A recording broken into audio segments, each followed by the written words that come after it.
Muito bom dia a todos.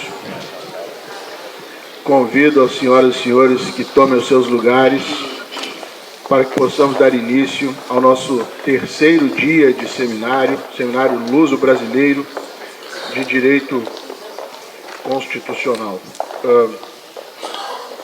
O nosso terceiro dia terá início com um painel sobre sistemas políticos em avaliação em tempo de crise. Eu, antes de anunciar os nossos conferencistas da manhã, gostaria de agradecer mais uma vez aos patrocinadores, todos indicados abaixo, e pedir que os senhores todos desliguem os celulares ou que os coloquem no modo silencioso. O painel Sistemas Políticos em Avaliação em Tempo de Crise será moderado pela doutora Luísa Meirelles, renomada jornalista do Jornal Expresso, aqui de Portugal.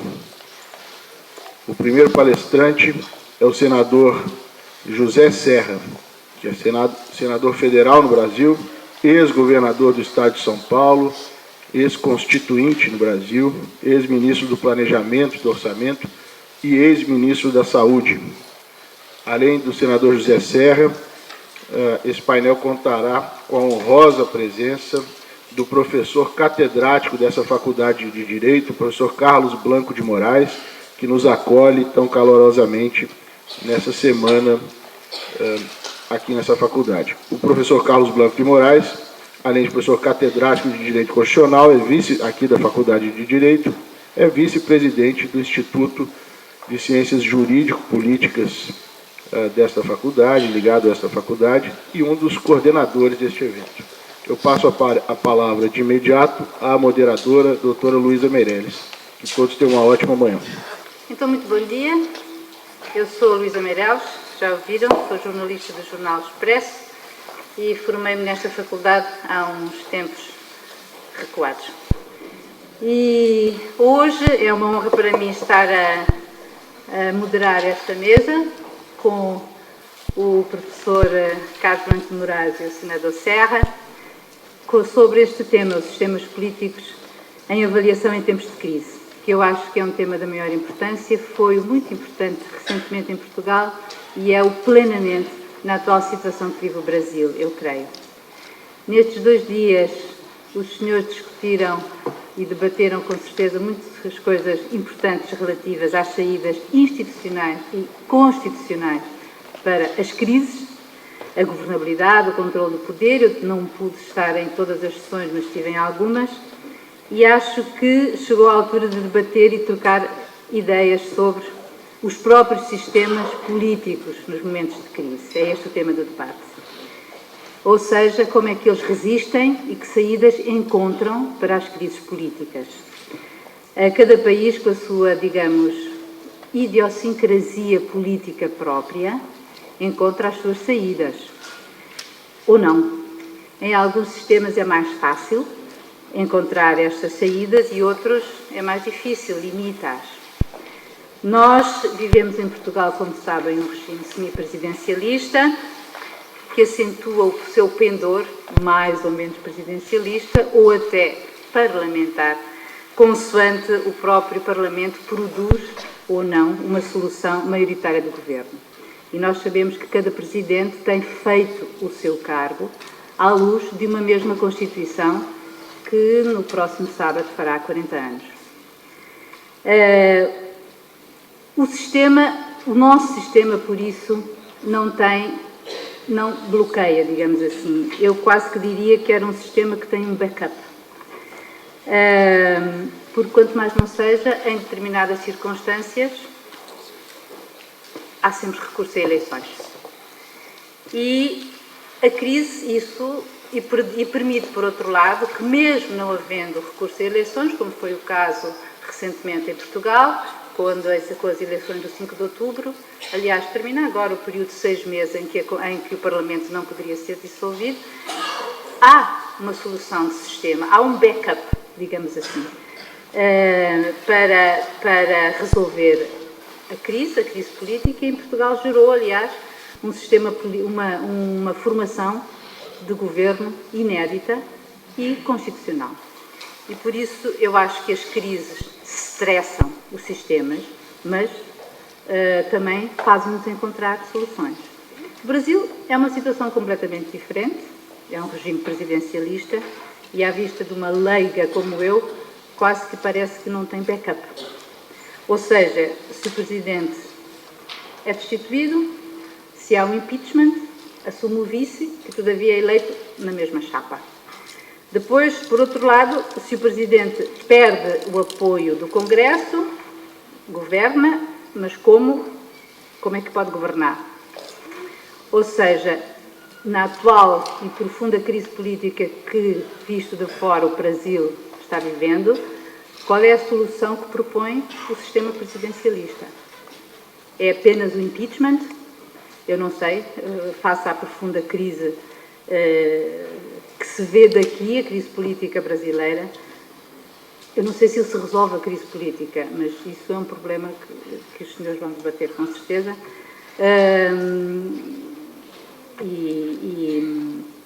O que eu posso dizer é que, lendo a imprensa brasileira, o Brasil está profundamente dividido, trocam acusações impensáveis de golpe e contra-golpe, que eu nunca pensei poder ler na imprensa brasileira desta maneira, e promete mais agitação ainda, seja qual for a solução que vier a ser encontrada para esta crise. O vice-presidente Temer, aliás, falou aqui há 2 dias atrás, eu ouvi, garantindo que as instituições estavam a funcionar normalmente e que devia haver estabilidade. Bom, isto, quais são? Se não houver renúncia e se não houver impeachment, não sei, porque, pelo que eu leio, as questões não são pacíficas, tem que haver não só, tem que haver factos jurídicos, responsabilidade jurídica e não apenas política, mas qual é a saída que o sistema propõe? Eu confesso, e qual é o papel que os partidos têm na construção para gerar estes sistemas de poder e de saídas institucionais? Estas são perguntas que eu deixo. Eu não sei se os senhores, quer dizer, acho que não vale a pena estar a fazer uma apresentação dos meus 2 intervenientes, e o senador José Serra, ex-governador do Estado de São Paulo, ex-ministro e, aliás, um exilado de longos anos, como ele acaba de me dizer, era presidente da União, 14 anos, da União Nacional de Estudantes, quando se deu o golpe no Brasil, faz amanhã, dia 1 de abril, não é? Aniversário, e não hoje, segundo ele próprio conta, mas ele poderá contar. Eu expliquei a ela que o golpe de verdade foi no dia 1º de abril, mas como é o dia da mentira, mudaram para 31 de março. E parece que só eu me lembro, eu tinha, só para não impressionar muito, eu só tinha 20 anos, mas foi no dia 1º de abril. E a história agora registra no dia 31. A história apaga muita coisa. E eu sou o único brasileiro que reclama disso hoje em dia. E o professor catedrático Carlos Blanco de Moraes, aliás, vice-presidente do Instituto de Ciências Jurídico-Políticas, co-organizador deste debate, e que, pela parte portuguesa, obviamente. Portanto, eu não sei, professor, se quer dar o pontapé de saída para o nosso debate. Muito obrigado. Senhor Embaixador do Brasil, senhores professores, senhores senadores, deputados, juízes dos tribunais brasileiros, procuradores, advogados e alunos. Minhas senhoras e meus senhores, gostaria em primeiro lugar de saudar os membros deste painel, o senador José Serra, não só eminente político, mas também académico, e a doutora Luísa Meireles, que tem moderado vários debates de natureza política e institucional aqui mesmo na Faculdade de Direito, no âmbito do Instituto de Ciências Jurídico-Políticas. Hoje vamos falar de uma temática de engenharia. Engenharia constitucional, que é uma expressão de Giovanni Sartori, para descrever precisamente os sistemas de governo e a arquitetura do poder. A temática do sistema político é habitualmente tratada no plano académico, numa espécie de terra de ninguém, numa espécie de no man's land entre a ciência política e o direito constitucional. Na universidade, aqui, o tema do sistema político permite ensinar aos alunos o modo de organização das instituições em democracia e aí emergem sempre querelas teóricas entre constitucionalistas e politólogos. Os constitucionalistas dizem sempre que o sistema político é definido a partir da Constituição, a Constituição é a base, e a prática política funciona um pouco como complemento, enquanto os politólogos fazem precisamente o contrário. E por isso, por vezes, quando um Presidente da República tem um mandato mais letárgico, quando intervém menos durante um determinado ciclo político, aqui em Portugal, os jornalistas, os politólogos dizem, muitas vezes, o sistema passou a parlamentar, deixou de ser semipresidencial e passou a parlamentar. Os constitucionalistas corrigem, e a meu ver bem, dizem que a Constituição não mudou, a Constituição é a base, e aquilo que ocorre é que o semipresidencialismo, durante um determinado ciclo, assumiu um pendor mais parlamentar. Estão certos porquê? Porque, no fundo, a prática política indicia tendências, mas não tem a faculdade de mudar a natureza do próprio sistema. Todavia, o tema do sistema político deixa um pouco este cômodo gineceu académico para ser, por vezes, debatido pelos próprios agentes políticos e, quando tal sucede, não é indício de bom sinal, já que reflete, em regra, o despontar de uma crise que afeta o funcionamento das instituições soberanas. Isto porque, quando se discute a mudança de sistema político, isto significa que as instituições não estão a funcionar regularmente. E aí o debate passa muitas vezes do campo académico para as antecâmaras de um processo constituinte ou de uma reforma constitucional. Em Portugal, no fundo, a mudança de sistema político nunca esteve, nos últimos 40 anos, na ordem do dia. Nós descobrimos em 1976 que éramos semipresidencialistas. A questão nunca foi verdadeiramente debatida em Portugal antes. E, aliás, foi Maurice Duverger que esteve cá em Portugal a ajudar-nos a redescobrir o sistema em 76. E o debate sobre o sistema político, o maior debate ocorreu entre 76 e 82, e a revisão de 82, à altura em que o sistema, mantendo-se, na revisão de 82, recalibrou-se. Porquê? Porque era necessário mitigar os poderes do Presidente da República dentro do semipresidencialismo. Limitaram-se esses poderes quanto à possibilidade de demitir o governo, foram atenuados, e também terminar com a tutela militar, porque até 82 havia um órgão militar de tutela sobre as instituições e que, absurdamente, era um órgão de controle de constitucionalidade, que era o Conselho da Revolução. Em 82 houve uma normalização democrática e um tribunal constitucional. A partir daí, os debates sobre o sistema político português ocorreram já em ré menor. Ninguém procurou mudar o sistema, mas apenas discutir remendos ao mesmo sistema. Por exemplo, em 2009, durante um governo minoritário do Partido Socialista, que foi desafiado no Parlamento por um certo obstrucionismo, foi pelo menos as críticas que eram feitas, à esquerda e à direita. Era um governo sem maioria absoluta no Parlamento e, portanto, as oposições muitas vezes ostentavam uma coligação negativa que cancelava leis da bancada do governo. E houve quem defendesse, aqui nesta mesma faculdade, a introdução de uma moção de censura construtiva alemã. Vamos já regressar. Claro que não houve consenso e o sistema permaneceu exatamente como estava. E depois, recentemente, nesta nossa crise recente de 2015, voltou a falar-se em pequenos retoques ao sistema político, porque, no fundo, os partidos que ganharam a eleição não conseguiram, no fundo, fazer subsistir um governo. Formaram um governo, não tinham maioria absoluta no Parlamento e o governo foi derrubado com a rejeição do seu programa no Parlamento. E fez-se, então, criou-se um sistema inédito em que um governo minoritário do segundo partido mais votado, não do primeiro, mas do segundo partido mais votado, formou-se esse governo, uma solução um pouco à dinamarquesa, um governo minoritário, apoiado num acordo parlamentar com 2 partidos de esquerda. Ora, em face da relutância do então Presidente da República em dar posse ao novo governo e ante a impossibilidade de se dissolver o Parlamento, porque o Presidente não pode dissolver nos últimos 6 meses de mandato e o Parlamento não pode ser dissolvido 6 meses após as eleições, houve aqui um hiato de parlamentarização do sistema perfeitamente atípico e houve quem defendesse 2 coisas. Em primeiro lugar, o fim deste defeso de 6 meses, que no fundo é quase de um ano, não é? Deste limite ao poder de dissolução de 6 meses para o Presidente, relativos ao mandato do Presidente, e outros 6 meses ao Parlamento.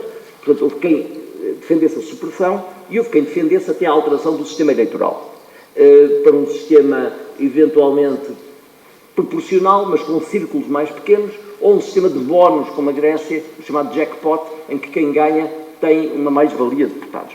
Todavia, dada as relações entre os partidos políticos, os principais partidos que podiam fazer a alteração, que são muito tensas, não houve também qualquer reforma. Bom, o Brasil teve um expressivo e rico debate sobre alternativas ao presidencialismo ou parlamentarismo por altura da Constituinte, tendo a questão sido resolvida por uma votação direta do povo que optou pelo primeiro. A questão agora retornou precisamente em função da grave crise que o país está a viver e, mais uma vez, se retornam às discussões para o parlamentarismo ou para o semipresidencialismo. Eu confesso, e isto, enfim, é o meu entendimento, não estou inteiramente convencido que sem uma regeneração natural de uma boa parte dos titulares do poder político e sem uma revisitação dos valores fundacionais da República na prática política e também sem um aperfeiçoamento dos mecanismos judiciários e não judiciários de controle do poder, tenho dúvidas que um novo sistema político ou a transição para um novo sistema político só por si possa resolver o problema da crise atual. Reza o Novo Testamento que vinho novo em odres velhos não costuma ser uma boa combinação. Mas o tema é a reforma ou a alteração do sistema político e sobre isso incidirá essencialmente a nossa fala. As alterações ao sistema político dependem sempre da magnitude sísmica das crises que afetam as instituições democráticas e da legitimidade política dos agentes políticos também para as resolver, sendo certo que não se pode mudar de sistema político como quem muda de camisa. A substituição de um sistema de governo, e isso é importante sublinhar, muda também a identidade da Constituição. Se, por exemplo, na Constituição americana, se houvesse um aditamento que mudasse o sistema para parlamentarista, eu pergunto se a Constituição seria a mesma. Ou a Constituição francesa, gaullista, de 58, se mudasse para o parlamentarismo. É obviamente que haveria uma mutação na identidade material da própria Constituição. O mesmo sucederia com a Constituição portuguesa.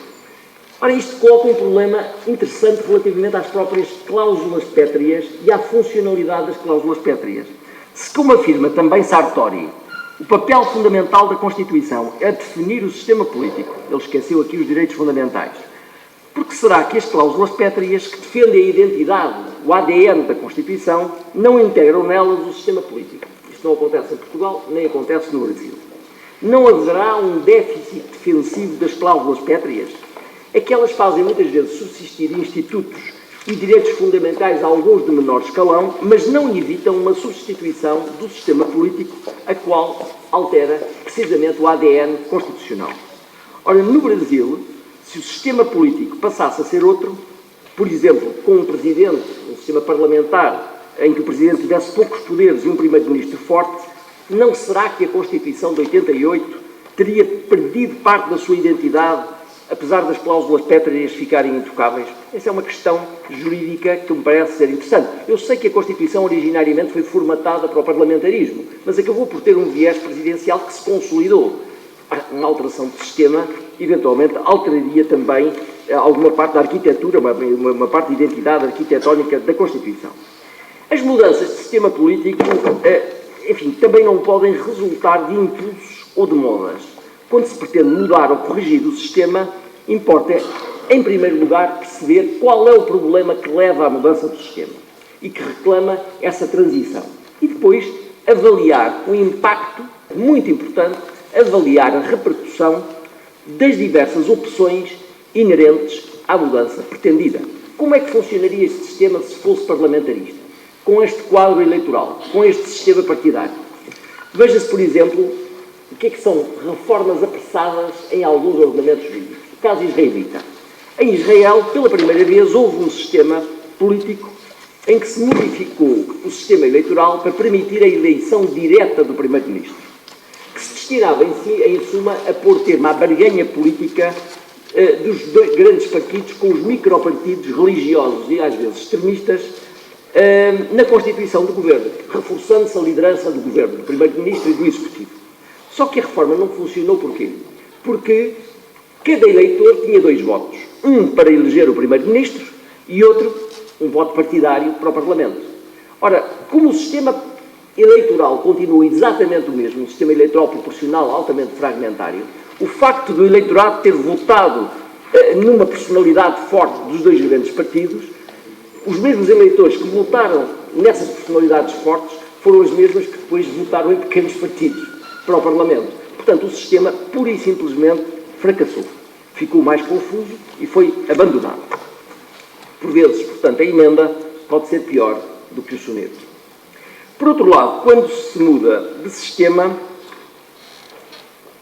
não basta uma disfunção problemática no plano da governabilidade ou do abuso do poder, a qual se soluciona, por vezes, com outros remédios, com destituições de titulares, com alterações ao sistema eleitoral e também com retoques aos freios e contrapesos. Para mudar a própria governance do Estado, é necessário que haja uma crise tão grave que se verifique que o sistema político a não pode digerir. Ora, muito brevemente, no que toca ao sistema político português, vou apenas fazer uma menção de corrida sobre alguns retoques que foram pensados e que não foram levados a cabo. E também para se perceber que numa mudança de sistema há sempre dentro das forças políticas os beneficiários da reforma. Quem é que beneficia com uma alteração de sistema? Por exemplo, nós tivemos em 2009 o tal governo minoritário do Partido Socialista, do engenheiro José Sócrates, que foi confrontado com aquilo que ele entendeu ser algum obstrucionismo das oposições no Parlamento. E então, aqui mesmo na faculdade, o professor Reis Novaes defendeu a figura da moção de censura construtiva alemã, o que significa o seguinte, que o governo só pode ser derrubado, no fundo, com uma moção de censura aprovada por maioria absoluta, mas as oposições não se podem limitar a derrubar o governo. Têm que apresentar um primeiro-ministro alternativo. E, portanto, obviamente que isto limita muito, o derrubo dos governos. Em Portugal, o que é que teria acontecido na altura, em 2009, se houvesse a moção de censura construtiva? Significava que aquele governo iria sobreviver longamente, apesar de minoritário. Porquê? Pela simples razão de que a oposição ao governo estava fragmentada à esquerda e à direita.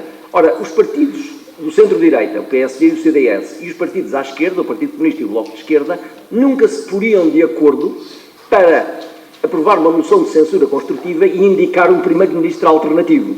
E, portanto, isto obviamente, este sistema, e em Portugal, isto reitera-se neste momento também, uma moção de censura construtiva teria um único beneficiário, que era precisamente o partido que está equidistante, o Partido Socialista. Obviamente que não houve, nem haverá moção de censura construtiva.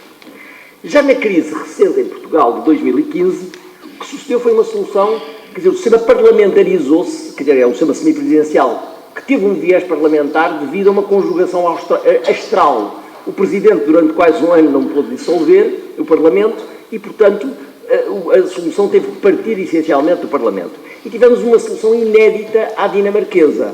Na Dinamarca, neste momento, o terceiro partido mais votado, o Partido Conservador, governa minoritariamente com apoio parlamentar do segundo partido que está no Parlamento, não está no governo, tem um acordo de incidência parlamentar, que é o que sucede em Portugal. O segundo partido mais votado governa com o apoio do quarto, ou do quinto, ou do terceiro e quinto partido mais votados. Portanto, é uma solução inédita, que deu origem, não mudou o sistema continua semipresidencial, mas criou-se um pendor dominante daquilo que eu chamarei um parlamentarismo de Assembleia ou de um parlamentarismo governante. De facto, o Governo, neste momento, tem de negociar em vários tabuleiros. Tem que negociar com os seus parceiros à esquerda, que pretendem o aumento da despesa pública. Tem que negociar na União Europeia, que pretende a redução da despesa pública. E tem que negociar com um Presidente da República que, enfim, é uma personalidade muito mediática e que, momentaneamente ou presentemente, tem uma relação de cooperação institucional com o Governo, que não nada nos garante que possa durar eternamente, mas durará seguramente durante algum período considerável. Portanto, que fazer numa situação destas para evitar uma fragilidade desta natureza? Houve quem alvitrasse que o sistema eleitoral permanecesse, mas à espanhola se criassem pequenos círculos eleitorais, porque isso reduziria a representação dos pequenos partidos, mantendo o sistema proporcional. Em Espanha, durante algum tempo, agora falhou esse sistema, mas durante décadas, não é? Privilegiaram-se dois grandes partidos. Uma outra hipótese, e eu defendo essa hipótese, seria a redução do período de defeso para a dissolução. O Presidente, por exemplo, deveria poder dissolver, enfim, até 2 meses, enfim, no final do mandato. Nos últimos 2 meses não poderia, mas até lá poderia, e a mesma coisa em relação ao Parlamento. Mas não tenho dúvidas que nenhuma dessas reformas irá sair, porque os dois principais partidos poderiam fazê-las numa revisão ou numa emenda constitucional, dificilmente falam entre si. Portanto, o país tem uma clivagem muito significativa. Eu vou entrar na terceira parte, a parte final da minha exposição, numa espécie de post-scriptum relativamente ao sistema brasileiro.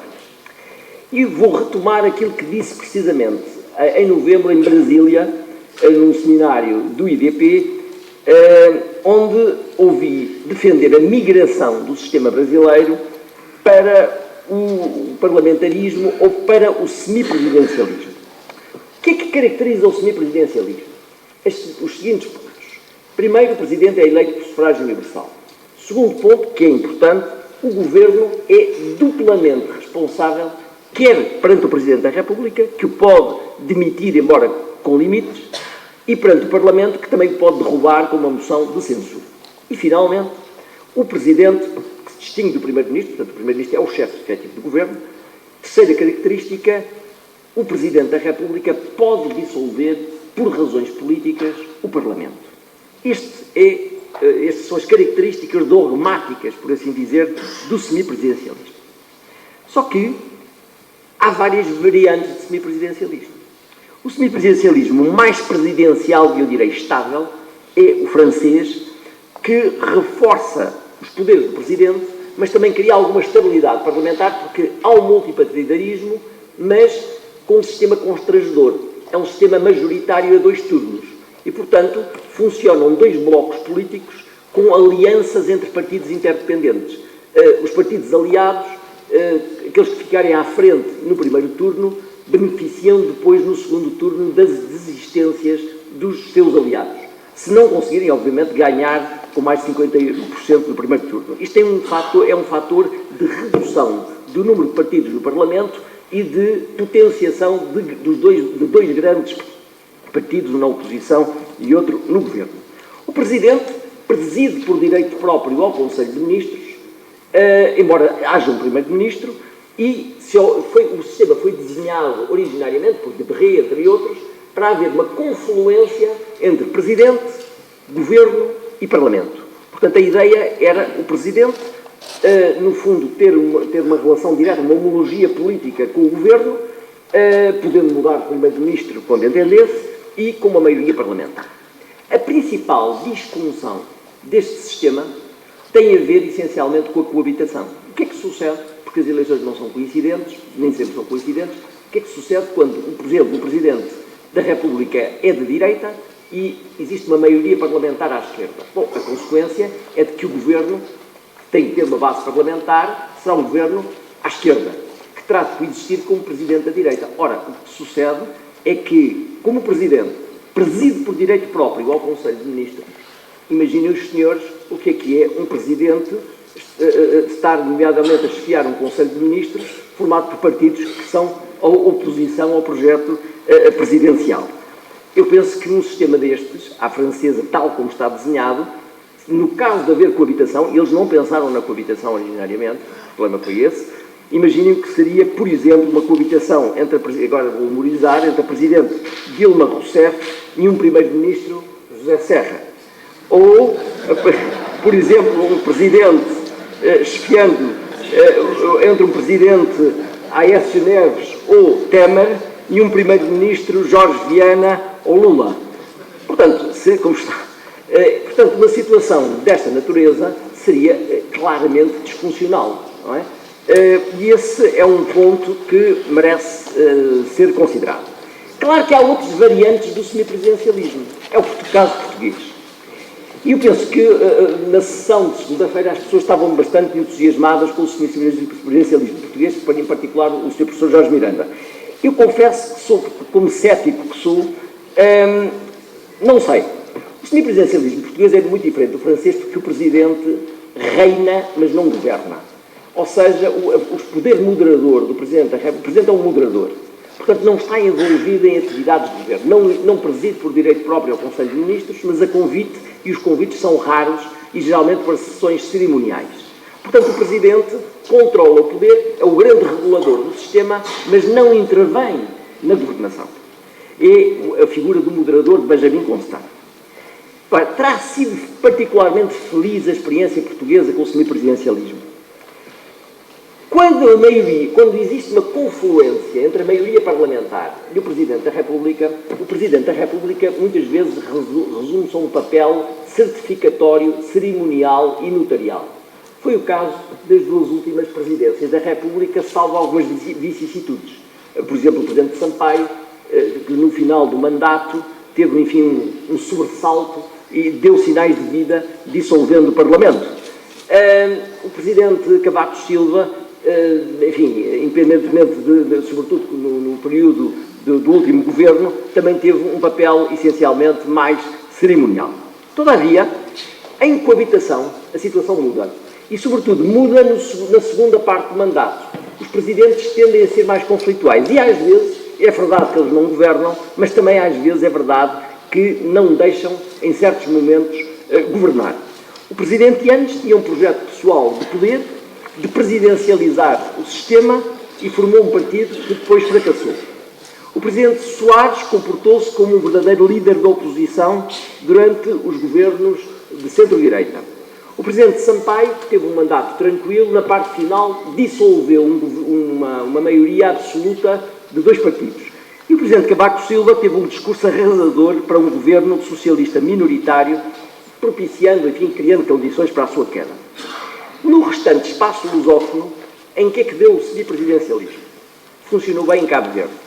Mas nem São Tomé, na Guiné-Bissau e em Timor foi efetivamente fator de diversos golpes de Estado. Porquê? Porque o Primeiro-Ministro e o Presidente da República entraram frequentemente em conflito e o conflito, muitas vezes, acabou por ir, como se sabe, para o domínio dos quartéis. Bom, portanto, como positivista que sou, tenho que analisar friamente os dados e depois os senhores tirarão as conclusões. Estou-me a dizer que estou a aproximar-me do meu tempo, pedirei 2 minutos. Uma outra questão tem a ver com o sistema proporcional. Por exemplo, não vejo a hipótese de, mantendo o sistema proporcional português, o Brasil poder reduzir o número de partidos políticos que presentemente tem. O sistema é proporcional e, portanto, num semipresidencialismo à portuguesa, aquilo que se verificaria é que o governo teria de lidar com várias frentes. Com uma frente parlamentar fragmentada e com um Presidente da República que nós nunca saberíamos em coabitação como poderia funcionar. Portanto, eu, mesmo o sistema português, tenho algumas dúvidas. Eu diria que há duas... Portanto, eu acho que o presidencialismo brasileiro ainda não terminou todas as suas virtualidades, que poderão ser exploradas e, eventualmente, podem sofrer alterações positivas, por exemplo, no domínio do sistema eleitoral, de forma a reduzir o número de partidos políticos. Agora, a minha grande pergunta, e não a tenham como provocação, é se, mesmo que o Brasil possa aproximar-se de uma variante qualquer de semipresidencialismo, aliás, até poderia testar-se uma outra, que era a austríaca, em que se reforça sobretudo o papel do governo, com um sistema eleitoral constrangedor, e um Presidente da República menos atuante, mas mesmo assim com poderes de dissolução parlamentar, que é sempre uma válvula de escape. Mas aquilo que é a pergunta que vos deixo, questiono se basta uma alteração do sistema político para resolver a crise estrutural do Brasil. Se, por exemplo, a mudança de sistema resolve as teias endémicas entre o mundo do dinheiro e do mundo do poder que se foi enquistando não só no país, mas em várias outras democracias, desde o Chile à Espanha e agora recentemente à França. Se essa mudança vai inibir a dissipação para a esfera privada e partidária de recursos essenciais para a construção de um Estado Social avançado que a Constituição de 88 proclama. Se essa mudança de sistema irá também mudar ou vai ter algum efeito na redução drástica de partidos políticos, que são mais de 28, muitos dos quais dizem fictícios e cuja existência não garante a governabilidade. Se essa mudança também evitará que um desejável combate à corrupção protagonizada pelo Judiciário, que está a fazer história, possa ou não redundar também num Estado judicial ou na tentação, e eu espero que não suceda, de alguns magistrados, como sucedeu com De Pietro e Baltasar Garzón, de abraçarem depois a carreira partidária. Penso que isso não ocorrerá. E se finalmente essa mudança chegará para uma refundação da República de 88 em torno de valores de ética republicana que, obviamente, clamarão pelo distanciamento de quem, na política, se terá desviado do mandato que os eleitores lhe deram para a defesa do bem comum. Trata-se de algo que se aplica também a outros sistemas, incluindo o sistema português. Muito obrigado.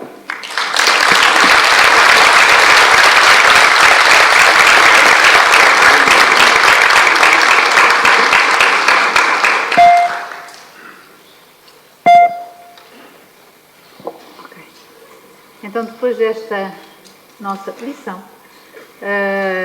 de sistemas políticos dada pelo professor Carlos Branco Moraes, que aliás colocou no final uma série de questões muito pertinentes, eu dava a palavra ao senador José Serra. Por favor, tem os mesmos 25, 27 minutos para intervir, para depois dar tempo eventualmente para alguma questão.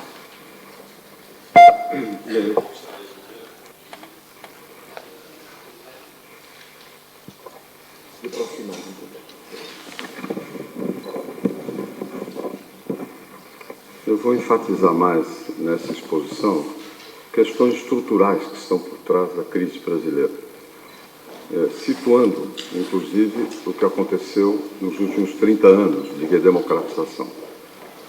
A redemocratização no Brasil tem como marco a eleição do presidente Tancredo Neves, do Colégio Eleitoral, avô, nosso senador e presidente do meu partido, Aécio Neves, completou no ano passado cerca de 30 anos. É o período mais extenso que o Brasil viveu sob democracia. Isso é uma singularidade importante. É um período em que, como nunca, se consolidaram as liberdades, processo democrático amplo, mais Estado de Direito, maior participação eleitoral. Ao mesmo tempo, é interessante dizer que nessas 3 décadas de democracia, nós tivemos uma diminuição das distâncias sociais, diminuição da pobreza, tivemos melhores indicadores de saúde, melhores indicadores de educação. Não que o Brasil tenha ultrapassado a fronteira ainda do subdesenvolvimento, mas houve avanços consideráveis. E uma singularidade deste período de democracia, desses 30 anos, é a ausência, o desaparecimento do fator militar, que esteve presente na história brasileira desde a época do Império, mas, sobretudo, a partir da República, na República Velha ou na República da Constituição de 1946. O ministro Toffoli aqui fez uma catalogação, né, dos principais confrontos, conflitos, desequilíbrios na esfera política ao longo de todo esse período. Mas, nos últimos 30 anos, o fator militar esteve ausente e, se Deus quiser, vai continuar ausente. Essa é uma mudança importante na história brasileira. Agora, eu diria também que nesses 30 anos houve dois fatores econômicos importantes. Primeiro, o fato de que se deu a superinflação. Para que se tenha uma ideia, o Brasil teve o período de superinflação mais prolongado do século XX, de que qualquer outro país do mundo, pelo menos com economias significativas. Isso foi vencido a partir do início, do final do governo do presidente Itamar, que era o vice-presidente do Fernando Collor de Mello, que foi destituído por impeachment, e do presidente Fernando Henrique até hoje. Essa barreira da superinflação foi vencida. O que é superinflação? É aquela que é pelo menos de 3 dígitos por ano, quando não mais. Nós vivemos durante 15 anos, 14, 15 anos com superinflação. É incrível isso. Mas isso foi vencido. Segundo, a agricultura brasileira, que se afirmou como uma agricultura eficiente, competitiva, né, seja no plano internacional, seja como fator até de sustentação da estabilidade. E tivemos dois problemas ao longo desse período, e muito marcantes. Primeiro foi a nova Constituinte, a nova Constituição, e segundo, o declínio do crescimento econômico secular do país. A nova Constituição, enfim, gastaremos aqui muito tempo, vários seminários para analisá-la, mas eu diria que a sua principal característica negativa é a prolixidade, né? E é uma Constituição que não se limitou a fixar regras do jogo, mas pretendeu fixar resultados da partida. Ou seja, não é apenas regra, joga-se assim, joga-se assim, não. É também qual é o resultado. Isso, ao longo do tempo, algumas coisas foram sendo arrumadas, outras não. Mas, por exemplo, a Constituinte fixou o teto da taxa de juros. E fixou coisas assim: é proibido transferir poupança de uma região menos desenvolvida para outra região mais desenvolvida. Eu, evidentemente, fui talvez o principal opositor a tudo isso, mas eu perguntava, então alguém leva dinheiro no bolso, pega o avião em Fortaleza, vai para o Rio de Janeiro, tem que ser revisado porque não pode transferir dinheiro e poupança. Isso estava no texto constitucional. No final, por artes do então deputado constituinte Jobim, do presidente Fernando Henrique, do então senador e de vários outros, nós conseguimos enfiar tudo isso dependendo de uma lei complementar. Lei complementar essa, que quando eu fui senador num outro mandato, fiz uma proposta que passou, que foi remover esse artigo e as coisas então pularam fora. Quer dizer, muitos conceitos vieram sendo feitos, mas outros permaneceram, né? Sobretudo a dinâmica da isonomia, a dinâmica salarial dentro do funcionalismo público, enfim, muitas dificuldades. Por outro lado, o crescimento, para que se tenha uma ideia, nesses 30 anos foi medíocre em relação à experiência brasileira. O Brasil, de 1950 a 1980, cresceu, o seu PIB cresceu cerca de 3 vezes, entre 1950 e 1980. Foi o mais veloz do mundo nesse período. 1950 a 1980. De 1985 até 2015, nós crescemos 40%, ou seja, 1,4 vezes. É praticamente uma semi-estagnação. Não fomos bem-sucedidos na fase democrática, na promoção do desenvolvimento, do crescimento econômico. Isso se confrontando, naturalmente, com o aumento das demandas que é próprio de uma maior democratização, de participação eleitoral e tudo mais. Essa é uma dor de cabeça infinita no caso brasileiro e que habitualmente tem sido deixada de lado na maior parte das análises. Agora, mais ainda, no final desse período, nós assistimos a uma desindustrialização acentuada. O dado é escandaloso e os colegas do Senado já ouviram muitas vezes discursos meus a esse respeito. O Brasil se desindustrializou ao longo desses 30 anos. A participação da indústria no PIB era da ordem de 23%, 24%. Hoje é abaixo de 10%, é 9%. Um salto na desindustrialização foi a estabilidade. A estabilização de uma inflação de 2 dígitos mensais para menos de 1 dígito ao ano teve um custo enorme. E, na década passada, foi, de alguma maneira, uma mudança, uma perda gratuita. Quando eu era governador de São Paulo, metade do meu tempo nas audiências com o presidente Lula era reclamando da desindustrialização e da política econômica anti-desenvolvimento. É preciso ter isso bastante claro. O que aconteceu no caso da década passada? O presidente Lula se elegeu com um programa radical, moratória de dívida. Teve uma carta aos brasileiros, etc., mas o dominante era isso. A economia piorou a curto prazo. O preço do dólar chegou a quase $1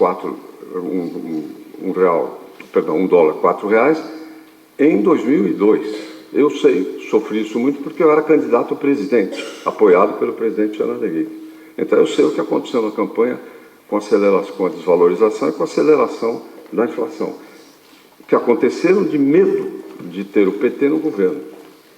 Ora, nos anos seguintes, então o Lula recebeu o país com uma moeda muito desvalorizada, um quadro fiscal razoavelmente arrumado e pôde faturar isso ao longo da década. Faturar de que maneira? Levando a economia para o consumo.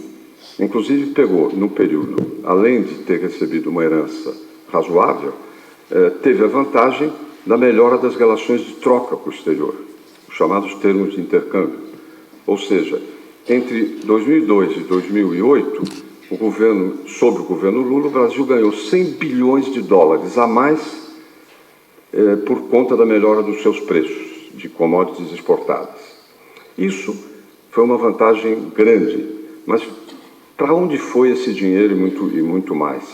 Foi para consumo. O impulso definitivo à desindustrialização no Brasil foi dado pelo segundo governo Lula, a administração do PT, supostamente de esquerda e desenvolvimentista. E os números estão aí, sobre isso não há contestação. O que aconteceu? Uma hipervalorização, de novo, da moeda, a indústria com a concorrência externa chinesa, o dólar barato, a taxa de juros nas nuvens e simplesmente a indústria, até hoje, não voltou ao nível de produção de 2008. Bom, de fato, os frutos da bonança externa foram torrados em consumo. E esta foi a herança que o governo Lula passou para o governo Dilma.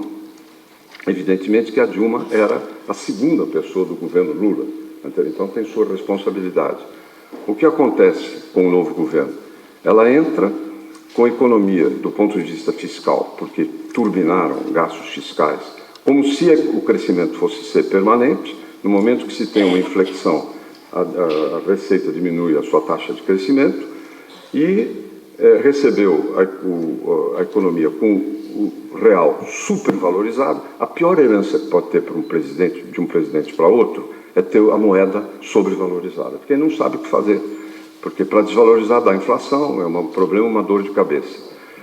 Isto já foi se refletindo na performance econômica do primeiro governo Dilma. Chegamos ao segundo.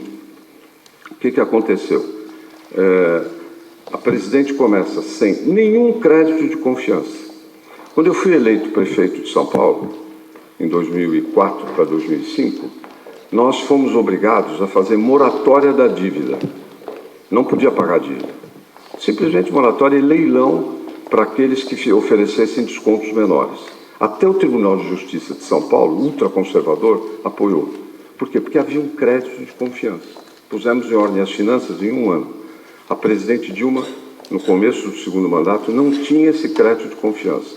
Seja porque era identificada com a piora do quadro econômico, seja porque na campanha pregara exatamente o oposto da política econômica que era uma espécie de convenção, se deveria adotar e que ela atribuía ao nosso candidato Aécio Neves.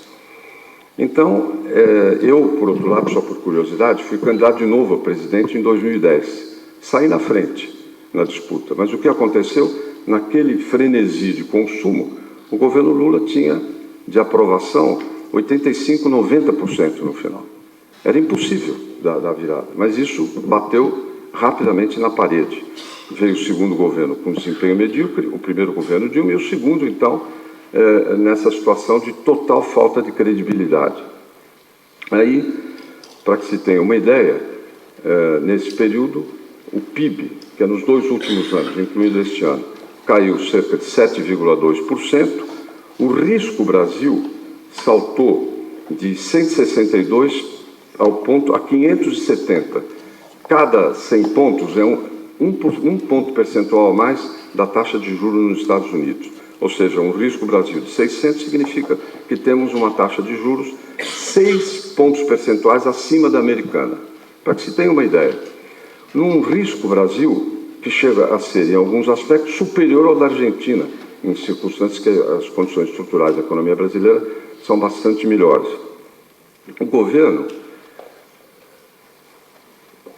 quis aplicar supostamente um programa ortodoxo, mas que se limitou essencialmente à política monetária.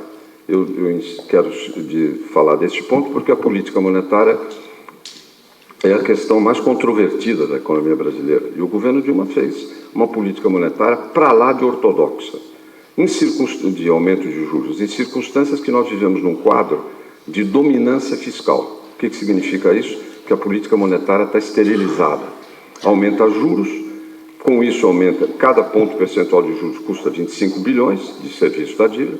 Isto leva os agentes econômicos, dada a deterioração fiscal, a um pessimismo maior, aumenta o risco Brasil, aumenta a desvalorização e aumenta a inflação.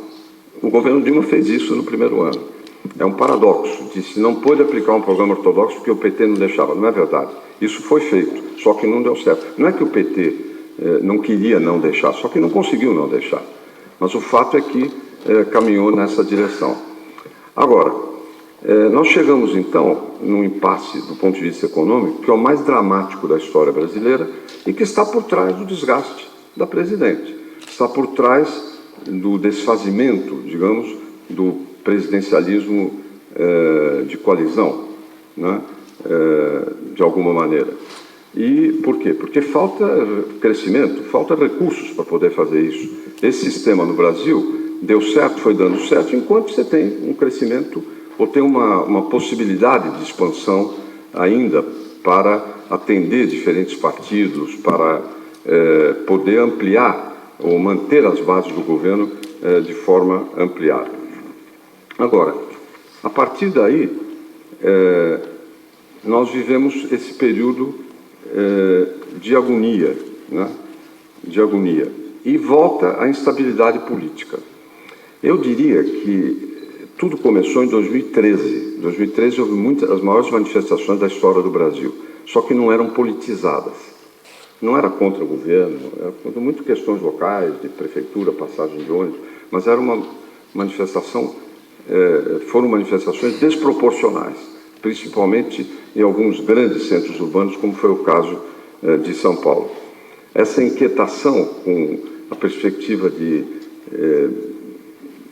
poucos empregos, a perspectiva de falta de representatividade do sistema político, tudo isso se refletiu nas manifestações de 2013, que voltaram a 2015, agora já focalizadas em cima do Executivo Federal, da Presidência da República. E a isso se soma a questão dos escândalos amplamente enfrentados pela Justiça no seu diagnóstico e nas punições em empresas estatais, como foi o caso, ou é o caso da Petrobras, e nós temos aí uma situação de crise que eu diria, eu vivi o golpe brasileiro em 64 e vivi o golpe do Chile em 73. Fui exilado dos dois, virei exilado ao quadrado, num certo momento. Mas posso dizer que a situação nesse país, por incrível que pareça, professor Blanco de Moraes, era menos complexa do que a atual. Por incrível que pareça. Não que fosse fácil resolver, nem que não tivesse custo, mas era mais inteligível. Agora, nesse contexto, eu tenho defendido bastante a mudança do sistema de governo, do presidencialismo ao parlamentarismo. Retomei essa questão, digo retomei porque na Constituinte éramos o grupo parlamentarista. O Partido da Social Democracia Brasileira, o PSDB, se formou sobretudo a partir dos parlamentaristas da Constituinte de 1888. Por que, no caso, a questão de natureza política? Porque eu estava entre aqueles, não se falava de impeachment, sim ou não, assim, julgamento das contas das campanhas, enfim, dos mecanismos formais. Mas eu nunca acreditei que a presidente Dilma pudesse concluir seu segundo mandato. Por quê? Por causa da crise e pelo fato de que o governo passou a andar, ou passou a se situar sempre atrás dos acontecimentos. A situação ia crescendo para tensões praticamente explosivas. Algum desenlace isso deveria ter. Agora, nós temos um sistema político que não admite mudanças de governo sem traumas. E já vem de antes. Só no pós-guerra, 54, Getúlio Vargas se suicida. O seu vice assume e é deposto depois, um ano depois. Jânio Quadros, eleito por ampla maioria no país, renunciou 7 meses depois, querendo, na verdade, tentou dar um golpe golista. Depois, João Goulart assume e é deposto em 1964. E o presidente Collor de Mello, já na redemocratização, na primeira eleição direta que teve, é impeached. De fato, nós tivemos suicídio, renúncia, deposição por golpe e impeachment. No espectro, as 4 possibilidades. Mas isso até este governo Dilma. E, na verdade, no caso do Collor, aquilo que o professor Manuel se sentou aqui, lembrando Paulo Brassar, é verdadeiro. O processo de impeachment é um processo político com feições jurídicas, né? Com roupagem jurídica, mas não deixa de ser um fenômeno essencialmente político. E assim, a meu ver, que deveria ser entendida essa questão no Brasil de hoje em dia. Agora, na Constituinte, a maioria era parlamentarista, num certo momento, mas aí houve questões de encaminhamento político na relação com o governo Sarney, que é quem sucedeu o Tancredo Neves, que não chegou a tomar posse, era o vice, que era o presidente José Sarney. Mas o fato é que ele é bem visto do ponto de vista da classe política. Nós acreditamos que há um potencial grande para poder implantá-lo. De que maneira? Eu vou dividir os tópicos sobre parlamentarismo em 5. Primeiro, lidando com as 5 objeções que tem se colocado. Primeiro, parlamentarismo já. Essa não é a tese. Não há nenhuma emenda assim apresentada, mas houve nos últimos meses uma discussão grande que não se podia fazer parlamentarismo já, que isso era golpe, isso e aquilo, etc. Na prática, ninguém fez essa proposta. É diferente do que aconteceu com João Goulart em 61. Jânio Quadros renunciou, ele ia tomar posse, os militares não deixaram e o Congresso, na madrugada, votou o parlamentarismo. Um parlamentarismo capenga. E o João Goulart se dedicou durante 16 meses a derrubar o sistema parlamentarista. E o fez através de um plebiscito que uniu os seus grandes adversários, Carlos Lacerda, Adhemar de Barros, Magalhães Pinto e quem não era adversário, Juscelino e Brizola, que queriam ser presidentes em 1985. Só que quando ele passou para o presidencialismo, a economia já estava com 100% de inflação ao ano e ele durou cerca de 15 meses no governo, foi derrubado por um golpe. Mas, então se falou, não pode repetir o que aconteceu com o Jango, mas não é. Na verdade, falou-se de parlamentarismo já, quem falou tinha em mente outra coisa, que era salvar o mandato da presidente Dilma, criando um sistema parlamentarista que lhe permitisse permanecer. Não foi para que ela tomasse posse, foi para que ela, como no caso do Jango, foi para que ela não saísse. Não há proposta de envergadura de parlamentarismo já no Brasil hoje. O que há, isso sim, é discussão para a formulação de um projeto que possa ser implantado já nas eleições de 2018 para ser vigente a partir de 2019. Então, isso é preciso ter claro. Um segundo aspecto, que é, na verdade, gente que é contra o parlamentarismo. Por quê? Porque aí o povo não vai eleger mais o seu presidente e o Congresso, a Câmara de Deputados, vai mandar no país. Isso é o que mais ou menos se difunde por todo lado. Ora, se supõe, no caso, que o presidencialismo está funcionando bem, elegeu o seu presidente. E, por outro lado, que o Congresso hoje não manda. Na verdade, o Congresso tem um poder imenso nos dias atuais. Pode mudar a Constituição, rejeitar medidas provisórias, rejeitar projeto de lei do governo, aprovar suas mudanças legislativas, pode, inclusive, faz coisas que são duvidosas do ponto de vista constitucional. E queria apenas mencionar isso para o ministro Gilmar, para o ministro Noronha, aqui. Por exemplo, a Constituição proíbe, esse foi um dispositivo que eu botei na Constituição de 88, que aumentos salariais sejam de iniciativa parlamentares, os projetos de lei. No entanto, os parlamentares agora fazem aumento salarial, aumentando, ou melhor, introduzindo emendas constitucionais. A meu ver, isso é inconstitucional.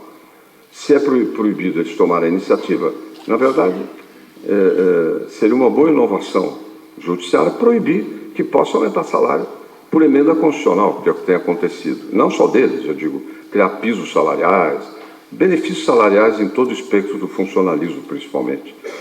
Bem, mas eu dizia, o que acontece é que no parlamentarismo não se elege o presidente, se elege um presidente com outros poderes, não vou aqui me alongar, parecidos no nosso projeto com o de Portugal, por exemplo.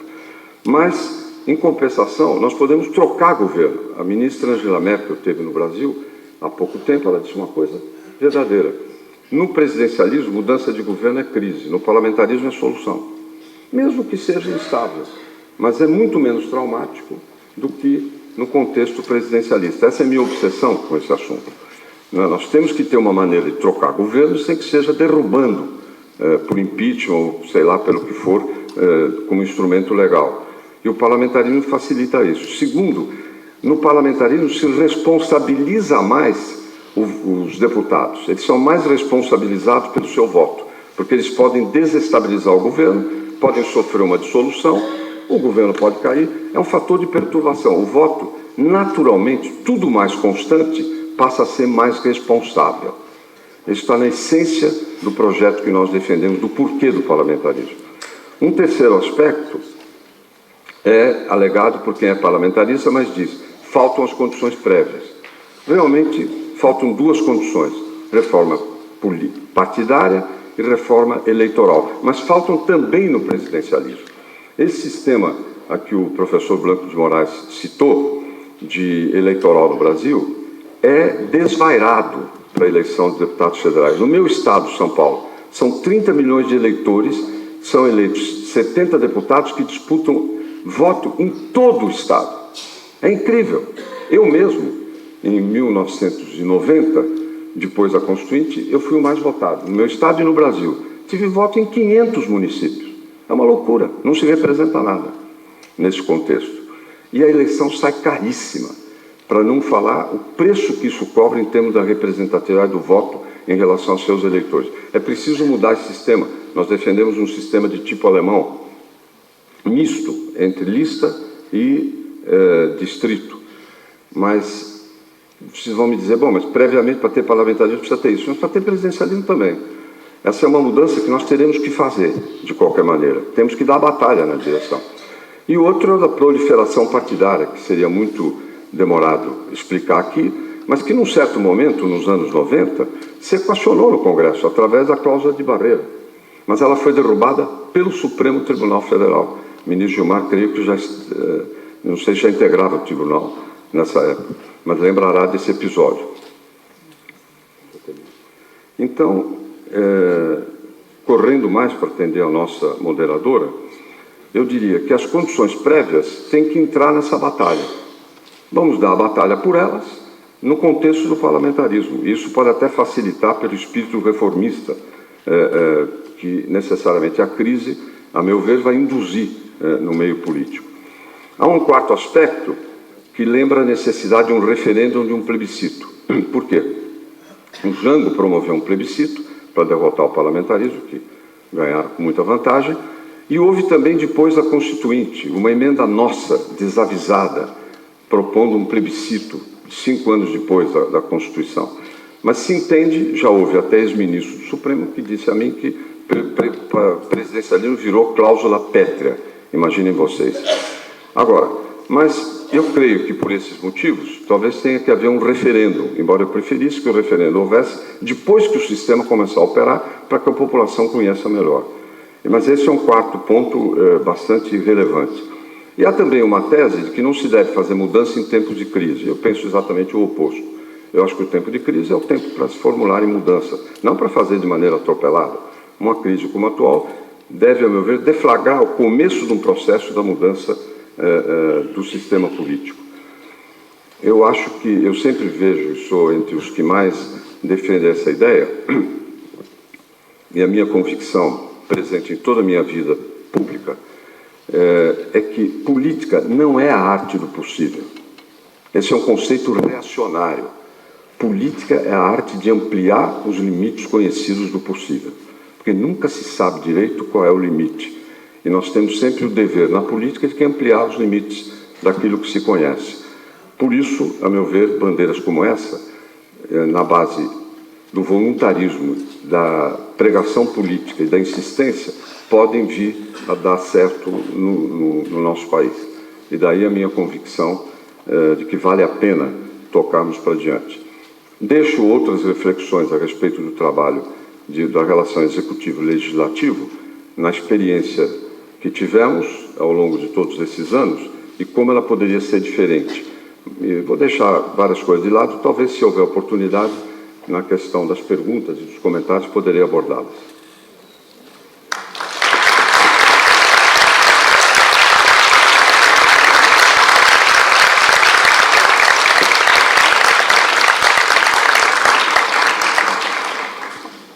Muito obrigada, senador. Nós temos 10 minutos ainda para finalizar o nosso debate. E eu gostaria então de colocar uma pergunta, ou duas, ou suscitar o debate um pouco entre os nossos dois palestrantes, já que o senador Serra falou largamente sobre a situação que vive atualmente o Brasil, mas não concretamente, e defendendo o parlamentarismo, não falou naquilo que é o que vai entre uma coisa e outra. Permanecer. Nós vamos ter um período aí de transição complicada, complexa. E, a meu ver, nessa hora da transição, nós temos que cuidar do caminho futuro. Você tem que sinalizar mudanças que possam, inclusive, absorver as energias e as reações que vêm no meio da crise. Mas, então, nesse caso, acha que a alteração e o simples impeachment, simples, entre aspas, resolve a crise? Não. Não resolve de todo? Não, é um ponto, então, digamos, num percurso, é um ponto que está posto. Se não acontecer, outra coisa irá ocorrer, porque do jeito que está a situação não fica. Portanto, o senhor está colocando a questão de um ponto de vista meramente político, não de um ponto de vista, digamos, de alteração do sistema político já. Não, agora, a alteração do sistema político é algo gradual ao longo do tempo. Eu sei, e você como jornalista não vai deixar regra, que o quente é dizer do impeachment, o que vai acontecer. O que eu procurei fazer foi esboçar o pano de fundo disso tudo, qual é o movimento que existe, por que esse enfraquecimento presidencial aconteceu e para onde a gente tem que apontar no futuro. Poderia até falar sobre economia. Qualquer governo novo que venha vai contar com um fator benéfico chamado expectativas. Basta dizer que o simples fato da perspectiva de haver mudança de governo levou a uma queda do risco Brasil de mais de 100 pontos percentuais. De fevereiro era 589, em março foi 427, só pelo fato de que o pessoal passou a achar que a presidente Dilma iria cair. Né? É óbvio que se houver mudança, o dólar vai cair, o risco Brasil vai diminuir, mas isso a curto prazo. Então você tem que construir um caminho, inclusive estrutural para a economia, a médio e longo prazo. Você tem que mudar os padrões de gestão do setor público brasileiro já num governo de transição, tem que apontar mudança. Porque se cair na mesma coisa, nós vamos ter uma instabilidade indefinida pela frente. Mas o que sucede, é tudo muito incerto. Pelo estar a insistir muito, eu já vou passar a palavra ao professor Carlos Blanco Moraes.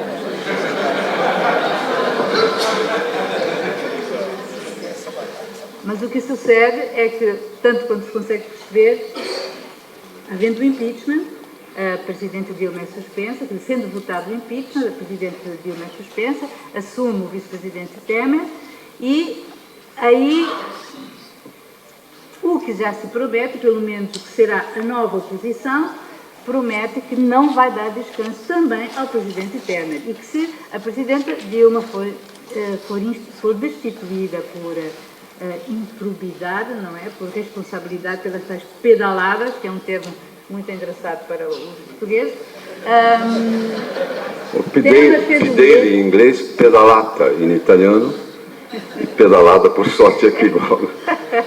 Mas, ou seja, que não haverá tal paz social que se pretende, ou seja, que o governo ou os partidos que hoje apoiam o governo não vão deixar tranquilizar a situação desse jeito que o senhor está a falar. Que vai ter oposição é evidente.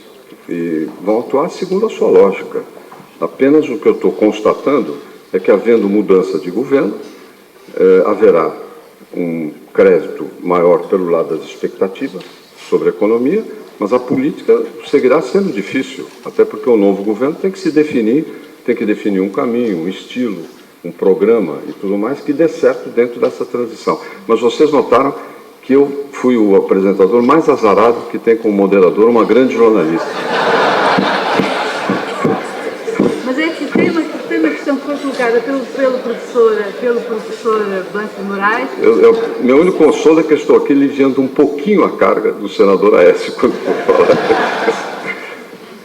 Que ele colocou no final, que é se bastaria resolver a alteração da mudança de sistema resolve a crise e se não há uma questão endémica de ligação das teias de negócios entre a classe política e a classe empresarial e se a mera alteração da Presidente, ou seja, a mudança, a destituição de um Presidente, então muda a classe política, não muda. Não.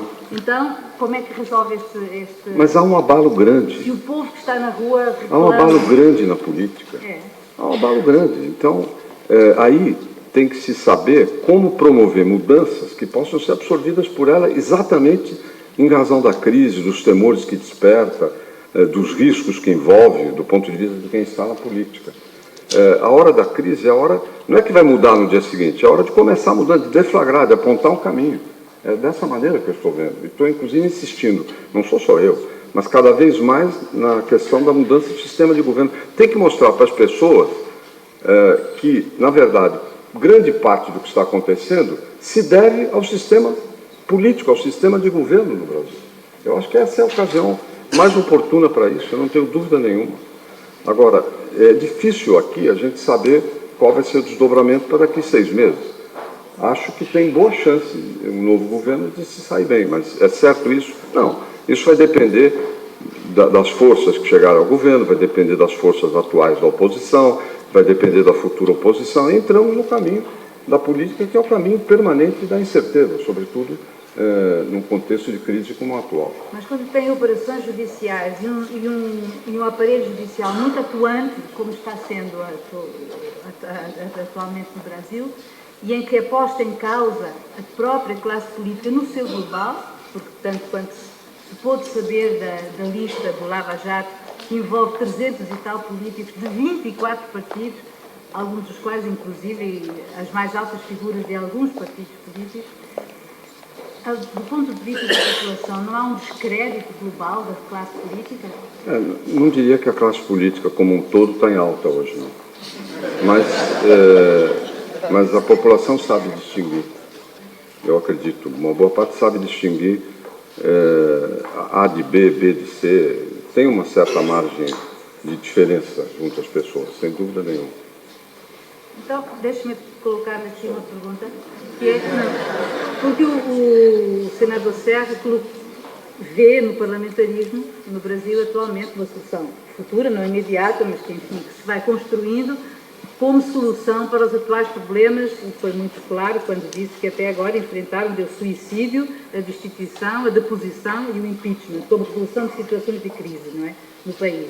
Portanto, acha que o parlamentarismo no Brasil, tal como ele é, com a classe que tem, com a classe política que tem, acha que pode ser uma solução, de um ponto de vista jurídico? Bom, eu sobre o parlamentarismo no Brasil sempre manifestei as minhas maiores dúvidas, mas naquele livro, é a terceira vez que eu cito Sartori, estou obcecado com Sartori hoje. Giovanni Sartori, na Engenharia Constitucional, apreciou o que seria o parlamentarismo no Brasil e disse que com o sistema partidário vigente seria um sistema extraordinariamente instável. Sobretudo porque o sistema eleitoral e também a questão na altura que existia de ausência de fidelidade partidária daria origem, digamos, a um grande espectro de formações políticas e formações políticas relativamente volúveis em que um governo terá de sustentar no Parlamento, um apoio maioritário no Parlamento. Ora, esse apoio maioritário no Parlamento pode ocorrer num determinado dia, mas no dia seguinte poderá desaparecer. E, portanto, um sistema parlamentar exige necessariamente estabilidade. E por isso mesmo, os sistemas parlamentares mais estáveis são aqueles que constrangem o voto. É o caso do Reino Unido. É o caso, até certo ponto, da Áustria, em que, de facto, o voto distrital, ou o voto maioritário, consegue, de alguma forma, reduzir o leque partidário e criar uma base para a estabilidade governativa. Eu não sei, com a atual configuração do sistema partidário no Brasil, se não sucederia aquilo que sucedeu em Portugal no início, digamos, do semipresidencialismo, em que, em cerca de 10 anos, tivemos um governo por ano. Ora, passar de 8 para 80, passar de um superpresidencialismo como o atual, para um sistema em que tínhamos uma queda sucessiva de governos, em que é impossível, porque a queda sistemática de governos impede uma coisa muito importante, que é a coerência das políticas públicas. Lança-se uma política pública e a política pública necessita de tempo para ser implantada. Ora, isso é absolutamente impossível num parlamentarismo à italiana, ou um parlamentarismo à nórdica, sem o consenso dos nórdicos, em que, de facto, um governo é derrubado no Parlamento, o governo seguinte tem um programa distinto, depois o governo subsequente já não executa, digamos, as políticas públicas anteriores e muda, enfim, muda de política, e isso, de facto, dá origem à ingovernabilidade e à dissipação, no fundo, dos recursos públicos para as políticas consistentes. Portanto, um parlamentarismo carece de governabilidade, de condições de governabilidade, e elas só podem ser dadas de base através de um sistema eleitoral e um sistema partidário estável. E aquilo que eu pergunto é, será que os 28 partidos políticos brasileiros vão cometer eutanásia e vão, nomeadamente, de um dia para o outro, aceitar o seu desaparecimento através de um sistema eleitoral constrangedor em que mais de 2/3 vão desaparecer. Bom, isso é um problema que, obviamente, só os brasileiros é que poderão resolver. Enfim, o que o professor Branco de Moraes disse é que para implantar parlamentarismo há problemas. E eu diria, para permanecer o presidencialismo também. Né? Todos esses fatores pesam muito. Nós temos que procurar a mudança que assegure que quando um governo vá muito mal, esse governo pode cair, mudar, sem abalar o sistema, sem causar tantos traumas. Essa é a questão básica, porque o presidencialismo não funciona. No caso brasileiro, se nós formos pegar a experiência histórica, meu Deus, mas mesmo no período recente, só que o que antigamente era golpe, né, de Estado, virou agora, para derrubar um presidente, golpe militar, etc. Não existe mais militar. Se militar tivesse o peso, não existe militar como força política, se tivesse o peso que tinha antes, você não tem a dúvida que já teria havido uma militarização no país. Então nós temos que ter um mecanismo de flexibilidade. E, por outro lado, na mudança, necessitamos de uma maior responsabilização, mais responsabilidade para os parlamentares. E eles se tornarão mais responsáveis diante do temor de disputar a eleição. Eu vou lhe dizer, eu fui deputado 2 vezes. Na primeira vez, foi para a Constituinte. Eu acabava de tomar posse no dia da solenidade. E depois o presidente, na época, da Câmara e da Constituinte, o deputado Ulisses Guimarães, me perguntou como é que eu estava sentindo lá. Eu disse, olha, doutor Ulisses, aqui, o que eu percebi no Congresso é o seguinte, as 5 coisas sagradas: criancinha, velhinho, mulher, Jesus Cristo e município. Isso é sagrado. Né? Agora, tem uma 6ª que é anterior e superior a todas as outras: reeleição. O deputado não pensa noutra coisa no dia da posse, senão na reeleição. Enfiar a perspectiva dele ter que disputar a eleição no meio do mandato, porque caiu um governo, vai aterrorizá-los. Nesse aspecto, é um instrumento formidável. E nesse aspecto não é possível fazê-lo? É possível. Uma emenda constitucional. Então, mas nós vamos trabalhar nessa direção. Só que isso você não vai fazer de uma hora para outra. Eu só queria, um apontamento muito rápido, dizer que o próprio presidencialismo no Brasil, desde que foi implementado em 88, tem também as suas nuances e as suas variações, tal como o semipresidencialismo português tem às vezes um pendor mais parlamentar ou um pendor mais presidencial. Aquilo que eu verifico no Brasil é que o presidencialismo não é totalmente estático na sua dinâmica, porque teve um período essencialmente presidencial, mas depois teve um período com o apagamento do Congresso, porque o Congresso brasileiro, eu vejo pelos meus alunos de mestrado, sofre por vezes alguma ilusão em termos de prestígio público, e em que o Presidente foi essencialmente equilibrado por um superjudiciário, por um poder judiciário extraordinariamente forte. E, portanto, os dois, durante um período, tivemos um Presidente e um poder judiciário como polos dominantes e o Congresso um pouco como parente pobre. Ultimamente, com toda a crise, temos uma situação diferente. Temos uma presidência enfraquecida e temos um crescimento do Congresso e do Judiciário. Portanto, mesmo o presidencialismo tem também as suas nuances. Mas isso faz parte da dinâmica dos sistemas. Muito obrigado por essa discussão. Então,